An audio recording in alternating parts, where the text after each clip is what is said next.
The Edmonton Oilers are in trouble, but we're not just taking a look at the Oilers. We're taking a look at some fantasy values rising on both squads still left in the Stanley Cup Final on the Wednesday episode of the Locked On Fantasy Hockey Podcast.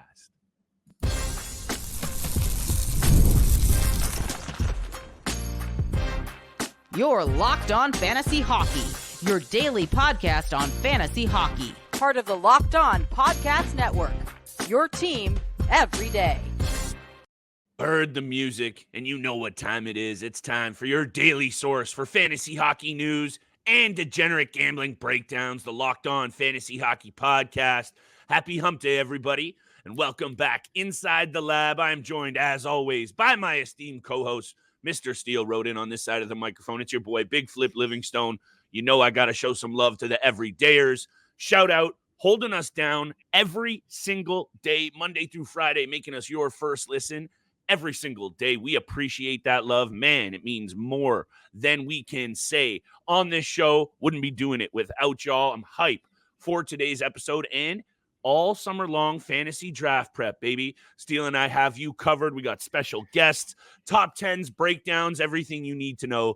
Today's episode is brought to you by Game Time. Download the Game Time app, create an account, and use code LOCKEDONNHL for $20 off your first purchase. On today's episode, my friend, as much as, I'm teasing up the summer, Steele, we got to talk about Game 2, but not just how things are going down for both teams, because obviously there's some concerns on the Edmonton Oilers sides of things, especially with this offense not generating nearly enough chances. We'll talk about that, but I want to also talk about, we got injury updates. Barkov, Darnell Nurse. We also have to talk about, I got to pick your brain here. There are some unsung heroes on this Florida Panthers team and some pieces on the Edmonton Oilers that we got to look at for fantasy value. So I'm going to ferme la bouche, turn it over to you like I always like to do. The Edmonton Oilers go home down 0-2. Florida takes care of business. You and I haven't discussed this yet. What do you think about this series so far? Are the Oilers cooked, or are they going to just hold serve on home court here in Game 3 on Thursday night? And we'll get to that game, of course, and our bets on tomorrow's episode. But hit me with your take on what you've seen so far. Yeah, well, Game 2, they pretty much handed it to the Florida Panthers on a silver platter. I mean, the constant unnecessary penalties, like you said, off air, poor defensive efforts in their defensive zone. I mean, the third goal I believe it was actually the second goal from Evan Rodrigues. Second goal for the Florida Panthers. First one for Evan Rodrigues because he scored 2 in that game. Bouchard blew it up. First one, Bouchard blew it up. It wasn't even just Bouchard. The play before that, I forget who. I believe it was Ryan McLeod along the wall. He couldn't get it out of the defense. He couldn't get out of the defensive zone. The Florida Panthers keep the puck in. Evan Bouchard has another chance to get the puck out. He puts it right on Evan Rodrigues' stick, and he puts it past Stuart Skinner. So a lot of turnovers in the defensive end that cost them in this game. A lot of unnecessary penalties. I swear, every single time I looked at the TV, the Florida Panthers were on the power play. And I know, there was the 5-minute major. They were out penalty. The Florida Panthers had 12 penalty minutes compared to the Edmonton Oilers 45 penalty minutes. And again, kicked out of the game, 10 minutes, game misconduct. Yep. The 5-minute major, of course. The Warren Fogle knee, the kneeing penalty was absolutely atrocious. I mean, I do understand it's human nature for, especially on the Luster-Rainen side of things, of trying to get out of the way. So he's trying to dodge the body. But Warren Fogle completely stuck out his left knee, took the knee out, and that was an absolute. That was the correct call to give the 5-minute major and put the Florida Panthers on that 5-minute power play. So, I mean, because of how often they were taking these unnecessary penalties and they were on the penalty kill, they didn't get a lot of shots. I mean, they only had 13 shots up until the 9-minute mark left in the third period. Exactly. They weren't testing Sergei Bobrovsky. I know Matthias Ekholm scored on the first shot of the game for the Edmonton Oilers, but even at that point, they were getting outshot 8-1 in the first period. So they weren't able to test Sergei Bobrovsky because of all the unnecessary penalties they took. And then the few poor defensive errors in their zone cost them this game. There are so many different angles to take a look at when you are dissecting one game so closely. And I mentioned to you how long I've been looking at all the highlights and reading into this. And first and foremost, you mentioned the undisciplined nature of the Edmonton Oilers. And I understand that the frustration is mounting, but you also discussed the shots on net. Only 6 shots on net that entire game from the forward group, Steele. Combined 6 shots the entire game. I really don't care how many Evan Bouchards you have on your blue line or Matthias Ekholm scoring goals. If your forward group only puts 6 shots on net in the Stanley Cup Final or in any game, pickup, shinny, or otherwise, you ain't winning many games. So number one, they have to figure it out and shoot that puck. This is a very simple thing in hockey, Steele. Get pucks on net. Get pucks in deep. It sounds ridiculously played out, but it is so true. They do not generate enough shots, 19 in total. And then when you talk about how the Florida Panthers are getting it done in terms of smothering their defensive play and really giving this Edmonton Oilers team fits. And this is what I want to talk about for a hot minute here, because I want to give some love to Paul Maurice at every single turn. But here's my take. The Panthers really don't make many mistakes. And when they do, they snuff it out with their suffocatingly good defensive play. Connor McDavid was all over the ice once again in the first period, carving through D-men like butter in the neutral zone, their forwards. But then when it gets into their own zone, they keep him on the peripheral. Their stick checking is sensational. Their body work, they're always in the right lane. And I'll leave it at this. When it is down to this tight and the chances are this slim and this close, those mistakes that you just highlighted, Bouchard, a bad headshot or quote unquote elbow to Barkov's head. We'll talk about the injury updates after the break, and we'll talk about Bob. They are going to be magnified times 100. So you have the Panthers being so tight, so suffocating, so good positionally. They do all the little things well, Steele. That's going to add up to making a big impact. And I'll leave it at this. They don't lose many puck battles. Watching those highlights as closely as I did, watching the entire game last night, this Florida Panthers team is in on every single puck battle relentlessly. Sam Bennett, Evan Rodrigues all over the ice. We'll talk about him as well. I'm going to take a deep breath. But this Panthers team is so well coached, Steele, that you're starting to see it in all the little things, from the face-off dot to the puck battles to the positional play to the stick work. That is all head coaching, and Paul Maurice deserves even more love than we've already given him. Deserves so much, and you're absolutely right. It just seems like every time Connor McDavid gets by one defender, there's another one already backing up that player. So he gets by 2-3 players, the fourth and fifth guy are right there also pinning him, cornering him against the boards and making sure he doesn't have a lane towards the net. And we've talked about the penalty kill. The power play for both teams was pretty bad. Because, again, it seemed like every time I looked at the TV, the Florida Panthers were on the power play. They only end up going 1 for 6 on the power play. And the Edmonton Oilers went 0 for 4. So the penalty kill really stood the test of time in this game for both teams, actually.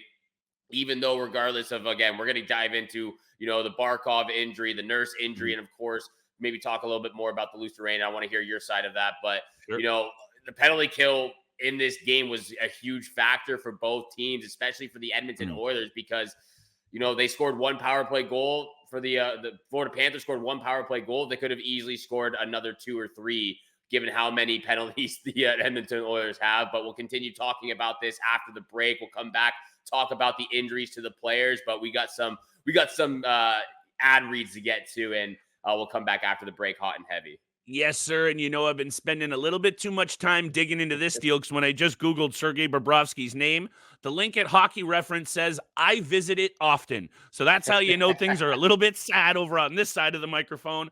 Depending on how you look at it, the Oilers' PK streak ends at 34 consecutive kills. Yeah. That right there is insane, because if they don't end up taking home this cup and they killed 34 consecutive penalties in the postseason and then the offense runs dry, it's going to be a very long summer in Edmonton Oilers regions. However, the rest of the episode is going to be fire, and today's episode is brought to you by our friends at Game Time. We are hyped for the NBA Finals, and if I could, I'd be driving right down to Boston, busting open the Game Time app and buying tickets to my favorite NBA events. Killer last-minute deals, all-in prices, views from your seat, and, of course, Game Time's lowest price guarantee. Game Time takes the guesswork out of buying tickets to all your favorite events, including, of course, the NBA Finals. Take the guesswork out of buying tickets with Game Time.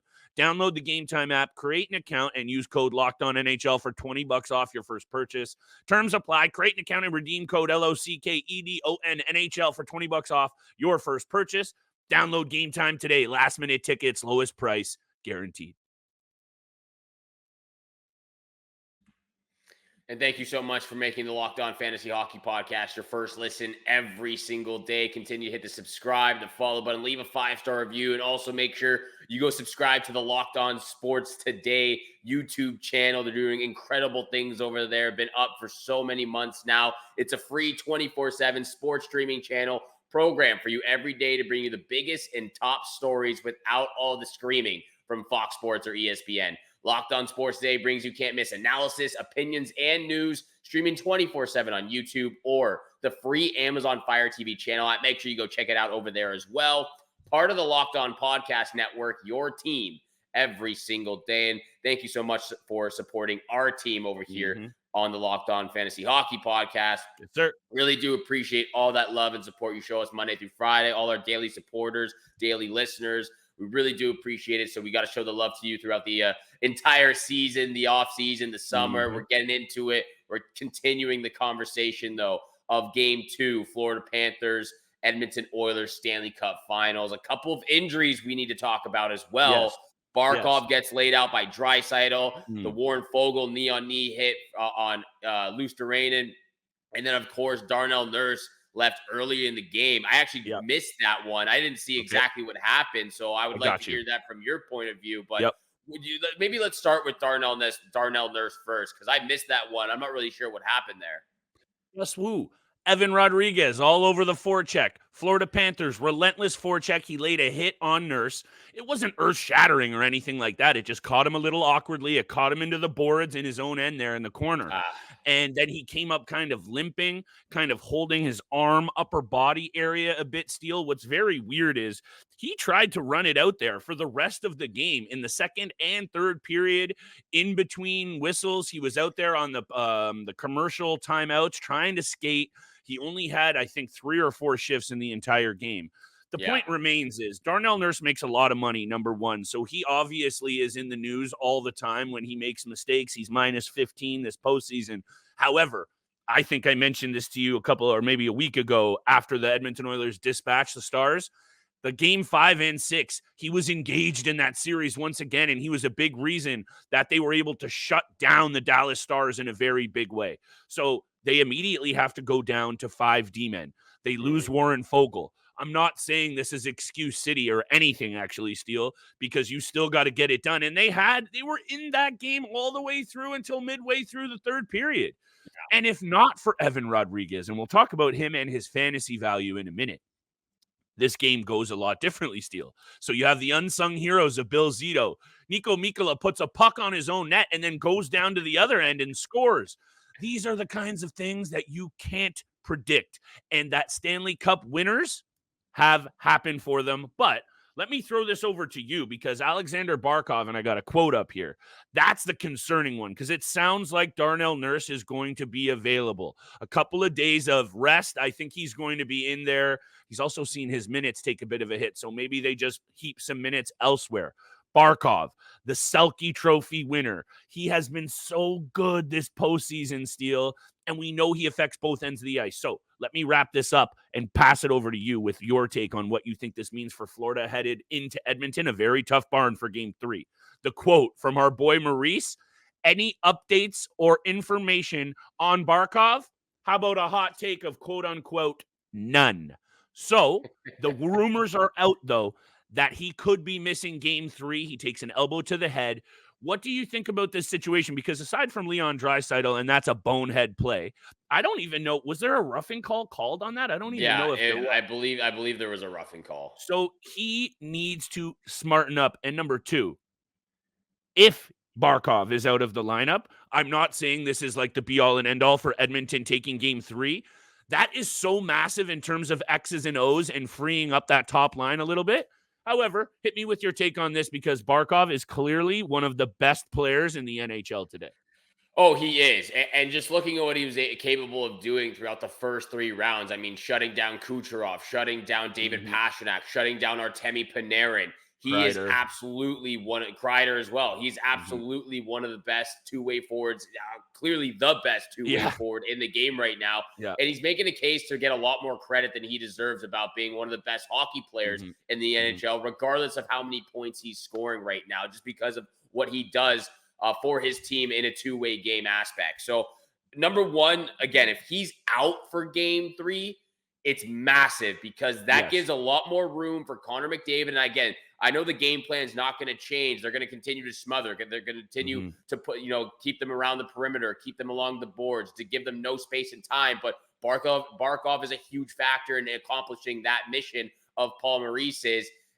And without him, again, Connor McDavid, Leon Draisaitl, Zach Hyman, all these guys are going to get a little bit more space in the offensive zone, and they're going to be able to do a little bit more with the puck and finding their teammates, especially Connor McDavid, who's so good at passing and putting the puck on the stick, through the tiniest of margins. So that's number one. If he misses game 3, that's going to be a huge factor for Edmonton. Plus, just being back in Edmonton is huge as well. Yes. But talking about the hit, I'm going to have to watch the replay again because I haven't watched it since the game. And, obviously the repetitive replays showing what happened. I didn't think it was that bad, to be honest. Again, I'm going to have to watch the replay over again to see exactly what happened. Again, got to watch it this morning, but I didn't think it was that bad. I think from my first point of view was just like, Leon Draisaitl left his feet a little bit and he caught him up high. He caught him up high. There's no question about that. I just didn't think it was as bad as when I first saw it. So maybe I'm missing something. Maybe I got to watch it over again. And now, I got to, kind of re-click here, kind of figure out my gears about what happened in that situation. But I didn't think it was terrible. The hit, obviously he left his feet. He got him up high. It's a 2-minute roughing penalty, but I didn't think it was bad enough for Barkov to potentially miss game 3. Yeah, I've rewatched it a ton, and I think the elbow does make contact with the head, but given that I don't really see him like absolutely leap out of his skates and Barkov's head is down a little bit. Yeah. And the reason why I'm smiling over here, by the way, if you don't see that, hit YouTube, smash that subscribe button, 5-star review. You know the drill. Means the world to both Steele and I. We got to get that plug in. These quotes from Paul Maurice, they just don't stop. When asked if the NHL Department of Player Safety should look at the hit, quote, "The league looks at every hit," unquote. Next question. Then he was asked a second time. For some reason, some media member thought to follow that up with a second question for Paul Maurice. They're lucky he got a win and was in a good mood. So asked a second time on that hit, Steele, quote, "This isn't the Oprah Winfrey show. My feelings don't matter," end quote. Next question.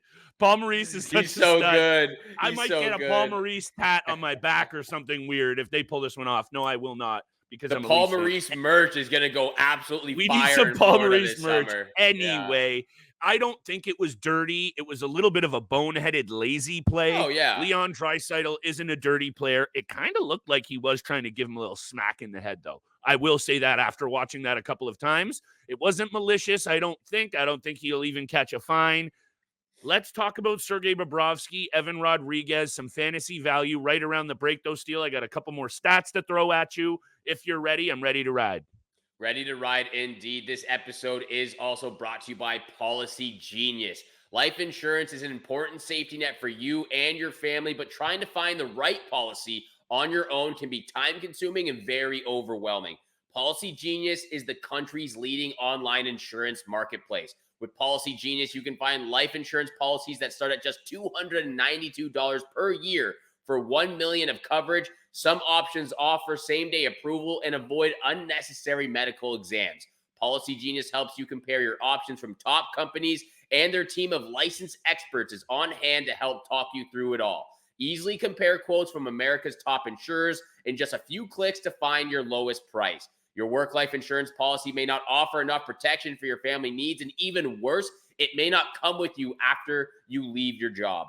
Policy Genius gives you unbiased advice from a licensed expert support team. They have no incentive to recommend one insurer over another, so you can trust their guidance and what they're telling you to do. Thousands of 5-star reviews on Google and Trustpilot from customers who found the best fit for their needs. Check life insurance off your to-do list in no time with Policy Genius.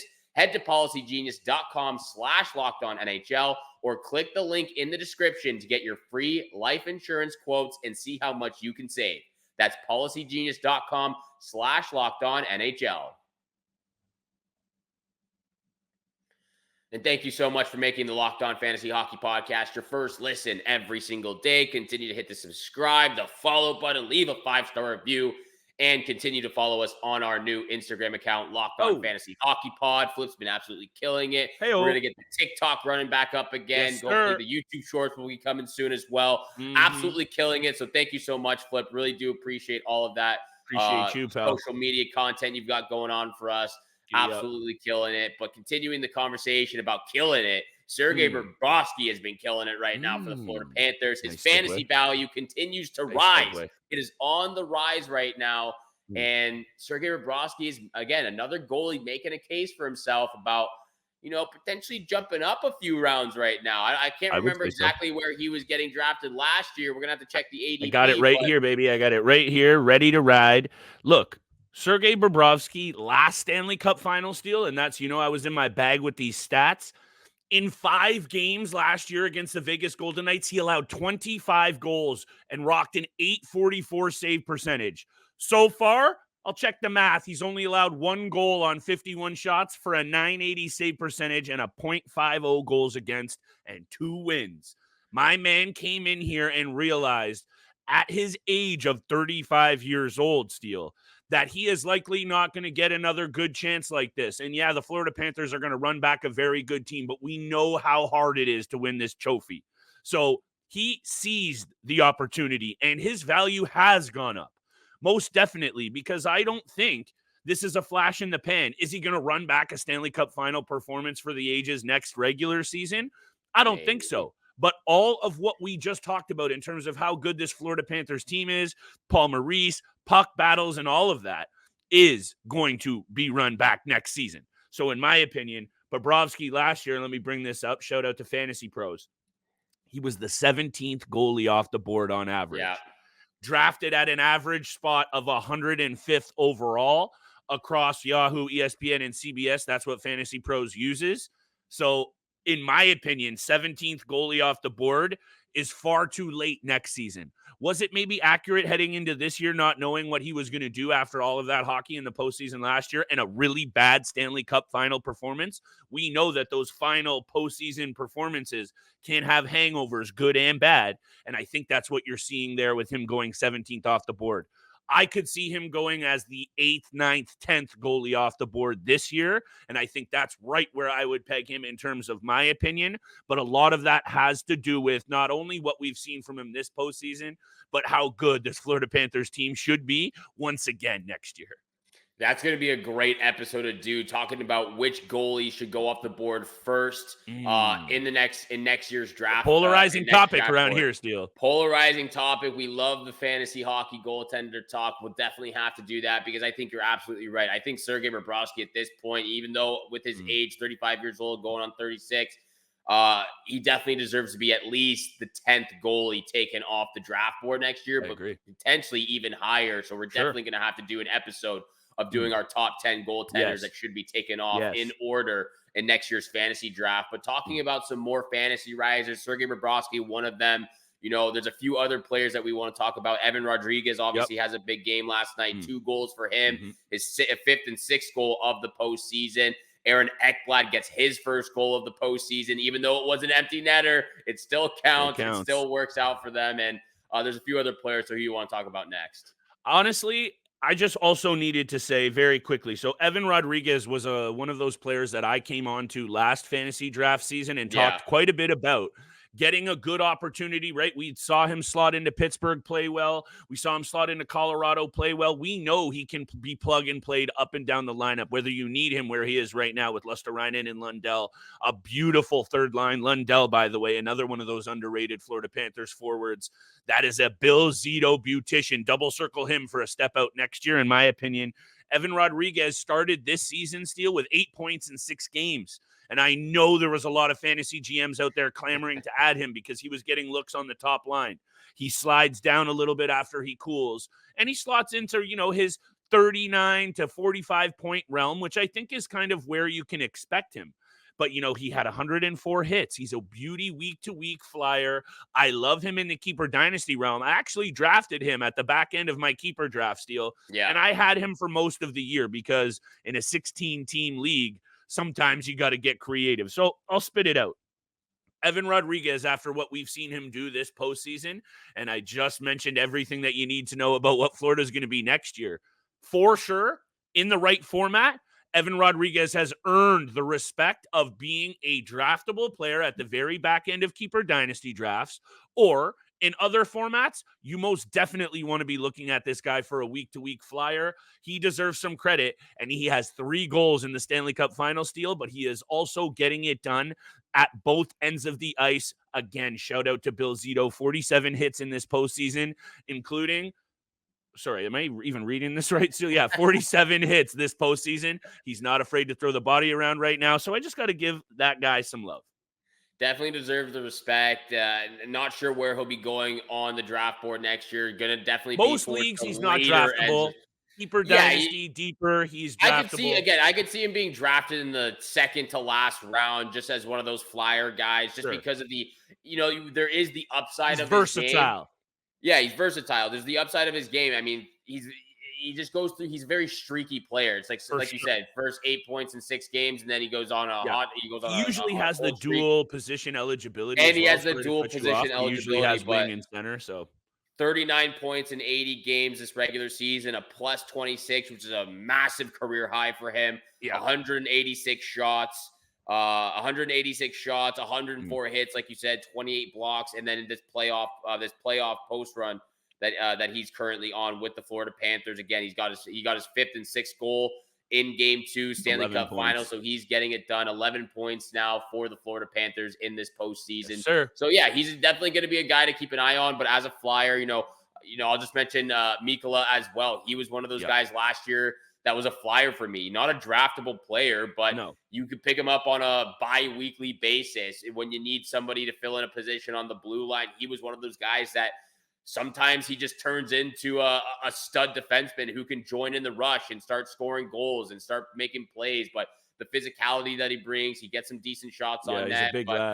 He's a big lad. So there's a lot of guys like that on the Florida Panthers, especially on the bottom 6 group and even on the second and third D pairing on the blue line for the Florida Panthers. So you got to keep an eye out moving forward. The Florida Panthers are the team to beat right now, and they will be the best team potentially if they win and continue to win this Stanley Cup against the Edmonton Oilers. But that is all for today. Thank you so much for making the Locked On Fantasy Hockey Podcast your first listen every single day. Once again, go check out Locked On Sports Day's YouTube channel. They are here for you 24/7, covering the top sports stories of the day with local experts of Locked On, plus the national shows covering every single league. You can also find it on the free Amazon Fire TV channel app, part of the Locked On Podcast Network, your team every single day. Once again, thank you so much for tuning in for today's episode with Flip and I. Have a great day. Good luck with all your bets out there tonight, and we shall see you back here again tomorrow.